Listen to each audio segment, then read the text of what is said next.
Hello, my wonderful viewers, and welcome to another episode of Betty Adams Overanalyzes. Today we are going to take a very spoilery look at this long-running battle tourney arc that has been going on for the past 30-odd chapters. And we are going to look at how the Defense Force is doing overall in this battle, and recall exactly what Kaiju number 9 is aiming at as we gear up to what we all hope is a big battle between Kaiju number 8 and Kaiju number 9. But first, as there will be all sorts of spoilers in the coming video, I want to give you a chance to click away if you don't want any spoilers. And to that end, you can take the time to go check out the links below the video to get yourself a copy of Humans Are Weird, I Have the Data, a short story science fiction collection of human absurdity. First, let us just step back and take a look at the bigger picture, which is very easy to lose track of in these long personal development arcs, which they are. Sure, they are wrapped up as shown in tourney arcs, but what they actually are therapy sessions, allowing the characters to bloom from stunted children into fully actualized adults, reaching out to their community and forming healthy connections. Anyway, the big picture. This entire battle is a plan by Kaiju number 9 with two goals that we know of. There is the secondary but imperative goal of taking out Kaiju number 8. This goal we learned from the brainy ballerina Kaiju is the one that all the specialized Kaiju have been ordered to focus on. Then there is the long-term primary goal of crippling the Kaiju Defense Force itself, and so he can defeat the humans. Now, as the brainy ballerina Kaiju explained, Kaiju number 9 has such a fear and respect for Kaiju number 8 that he has arranged for the rest of these numbered Kaiju to work together to take out Kaiju number 8, so Kaiju number 9 can, if not avoid fighting Kaiju number 8 entirely, at least avoid fighting Kaiju number 8 at a high-powered level. So, even if it is at great cost to themselves, each higher level Defense Force officer is taking their specific target out of the rest of the fight is a significant victory, even if the officers are no longer able to fight afterwards.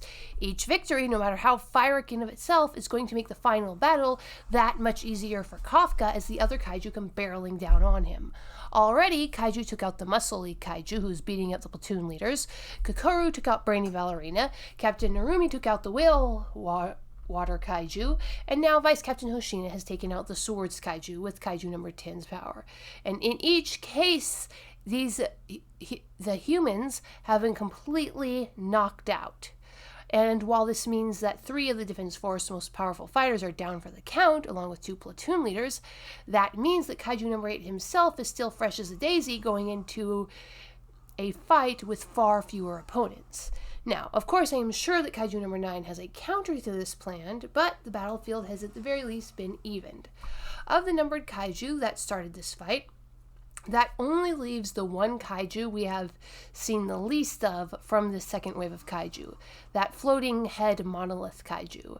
As for the Defense Force, we have not seen Captain Mina Shiro, who is that Kaiju's opponent, and the rest of the Defense Force in general is busy dealing with the mass of unnumbered Kaiju.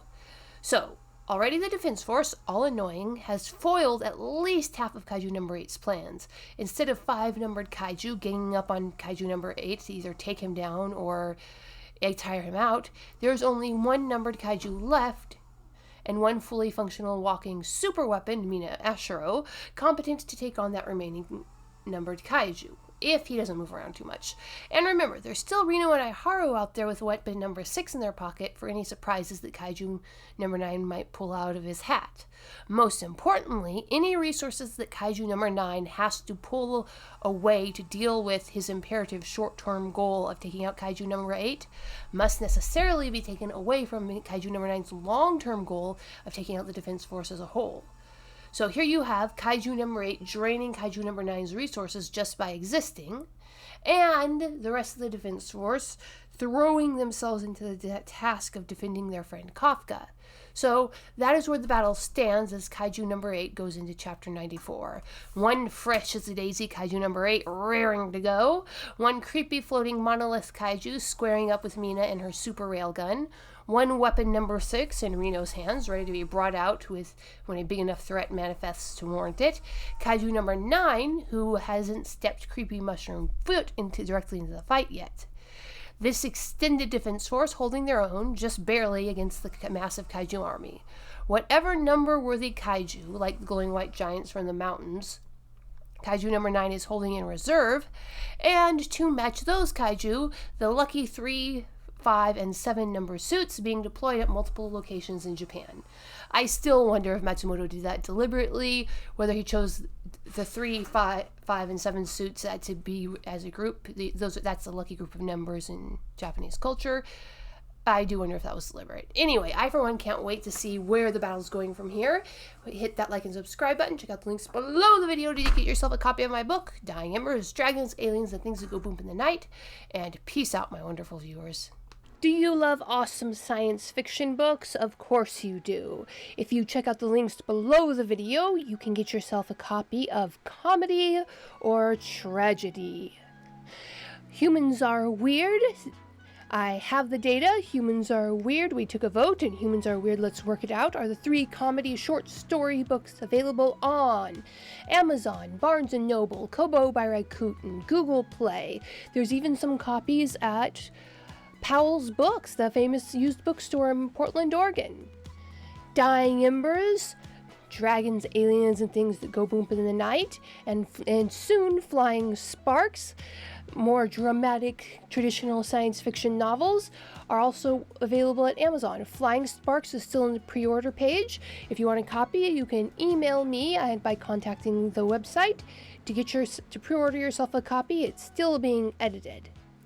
So check out the links below the video to get yourself a copy of some wonderful science fiction.